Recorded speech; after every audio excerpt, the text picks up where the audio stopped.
Les sacs à main et notamment les sacs à main issus de grandes maisons peuvent-ils être un objet de collection et deux, un objet d'investissement? C'est le sujet qui va nous animer à présent dans Patrimoine Passion. Et pour en parler, nous avons le plaisir de recevoir sur le plateau de Smart Patrimoine Clara Lardet. Bonjour Clara Lardet. Bonjour.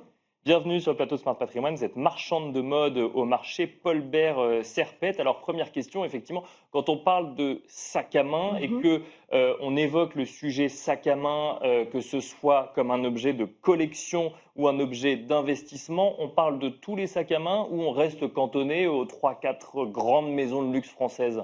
Moi, j'ai top 3 quand même, hein. D'accord, plutôt 3 que 4. Oui. Chanel, pour commencer, je dirais. En second, le Birkin, Calvin D'accord. en poupe. Et en troisième, le Kelly. Donc 2 sacs de la maison Hermès et un sac de la maison Chanel. Ah oui, d'accord, donc on Mm. est même, ça reste un marché très resserré, si je comprends bien. C'est Alors, quelques modèles iconiques de quelques maisons. non, vous avez parfois des modes, hein. C'est-à-dire, par exemple, il y a quelques années, on a vu une résurgence du sac Constance de chez Hermès. Mais c'est des bulles, en fait. D'accord. Mais si vous voulez, sur la longueur, sur le temps, je dirais que ces 3 sacs-là ont traversé les décennies avec beaucoup de succès. D'accord, Voilà, donc c'est effectivement les 3 plus emblématiques. Quand on exactement. parle, si je compare avec un autre type d'actif, quand on parle de montres, effectivement, on a des marques ou des modèles qui traversent le temps comme ça, mais il y a un marché autour. C'est pareil pour les sacs à main? Exactement. Oui, C'est exactement la même chose. Alors, on a vu par exemple, ça se voit par exemple par rapport à l'évolution des prix. d'accord. Euh, alors, de mémoire, un sac Chanel un de 55, hein, je parle du classique, le Timeless. En 2006, il était d'environ 1200 euros. D'accord, Aujourd'hui, il faut compter plus de 10 000 euros, 11 000 d'accord. euros. Donc, ça fait. Neuf? Oui, oui, 9, 9, Oui, 9. Pour le Kelly, je crois qu'on est passé de 2000 en 2006 à 10 000 aujourd'hui, d'accord. 9-10 000. Et pour le Birkin, de mémoire, c'était 4 000 en 2006 et aujourd'hui, pareil, on est dans les 10 000. Donc en fait, sur 18 ans, vous avez eu une croissance au niveau du prix qui est complètement délirante, surtout pour le Chanel. Et comment on explique ça? C'est pas juste un sujet de matières premières et d'inflation? C'est quoi? Ça devient un objet de collection à l'heure actuelle? C'est un sujet de demande? Alors c'est un objet d'investissement même, D'accord. de collection également, mais d'investissement. C'est-à-dire que en fait ce sac qui a été créé, alors par exemple je prends le Birkin, qui a été créé je crois en 83 ou 84 pour l'actrice Jane Birkin.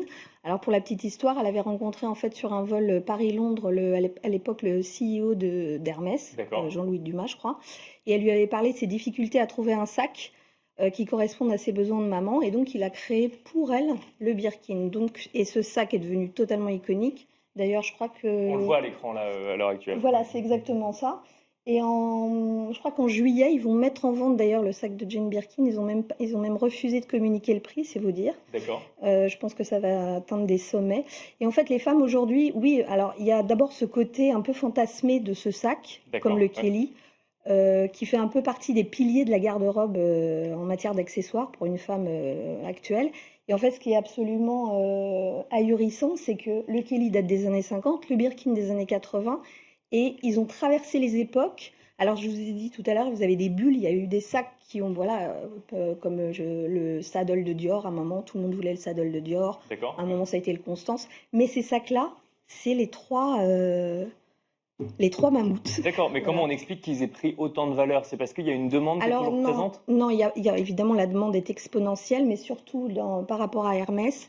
En fait, pour avoir un sac Hermès aujourd'hui, c'est extrêmement difficile. Il faut être dans les petits papiers d'Hermès, il faut prendre rendez-vous. Il y a des gens qui attendent des années. J'ai 2 clientes, par exemple, qui ont attendu 6 ans pour pouvoir avoir un petit Birkin D'accord, neuf, toujours. neuf. Ok. Et en fait, quand elle a eu son rendez-vous, elle n'a pas eu le Birkin. Ils lui ont dit, voilà, nous avons un Constance en magasin ou un autre, je me souviens plus quel modèle. Et donc, elle est repartie un peu frustrée parce qu'elle est repartie avec son Donc on n'est pas Constance. assuré, même quand on a les moyens de s'acheter un sac comme celui-là, d'avoir le sac en Non. question. Les grandes maisons jouent un peu la rareté aussi. Alors, il joue la rareté, mais pas que. En fait, pour faire un sac de cette qualité-là, c'est des heures de travail. Vous avez quand même comment on appelle ça, des artisans qui sont formés D'accord? pendant des années pour pouvoir faire ce sac. Il est extrêmement particulier parce qu'il est tout scellé, donc les points sont faits à la main. Donc c'est tout un savoir-faire et je pense que Hermès a joué la longévité justement par rapport à la qualité. C'est-à-dire qu'ils se disent, vous voulez un sac Hermès? Ben, ça se mérite, ça prend du temps de faire du beau. Et donc, si vous le voulez, eh ben, faut attendre. Alors, c'est pour ça que vous avez énormément de sacs vintage qui se vendent. C'est ce que j'allais dire, Oui. ça doit créer un marché de l'occasion Eh ben oui. phénoménal de l'autre côté, où là, pareil, la valeur doit progresser. Alors, ce qui est étonnant, c'est que même parfois, le vintage est plus cher que le neuf. D'accord, parce que disponible. Exactement. Et vous D'accord. avez tout compris. C'est-à-dire qu'en fait, Hermès crée la frustration et donc le désir. Et les gens qui ne veulent pas attendre, qui veulent l'immédiateté, pardon, eh ben, ils se tournent vers le deuxième main. D'où le fait qu'un sac iconique comme les trois que vous venez de citer, parce que ce sont ceux qui traversent effectivement les années, mais il y a d'autres sacs sur des périodes plus ponctuelles qui peuvent aussi prendre de la valeur, d'où le fait que ça devienne potentiellement un investissement. Exactement. Parce que ça peut prendre beaucoup plus de valeur que le jour où on l'a acheté neuf, ou même encore mieux, où sa mère ou sa grand-mère l'a acheté Exactement. neuf. C'est ça, c'est ce que vous voyez aujourd'hui? Par contre, les sacs vintage, par exemple des années 60, je dirais qu'en matière de prix, sont plus abordables D'accord. que les sacs plus récents.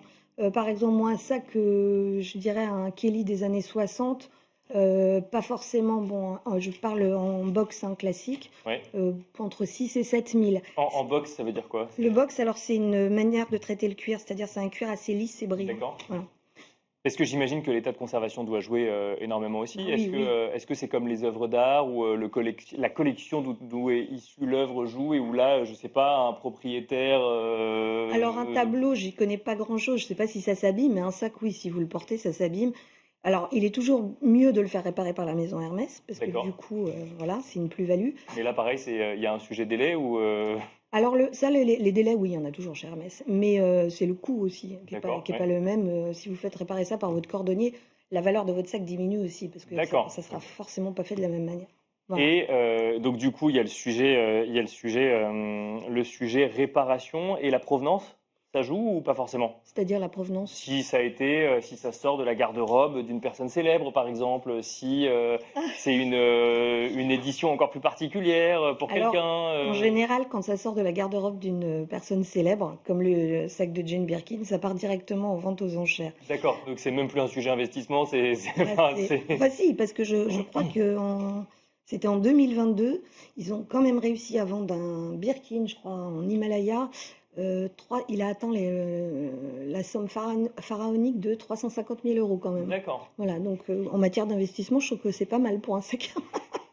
Pour conclure, Clara Lardet, si on veut investir dans un sac à main, si je comprends bien, d'autres prennent de la valeur, mais on le rappelle, ceux qui, selon vous, traversent les années, c'est le Kelly, le Birkin et le... 2,55 ou le Timeless de Chanel.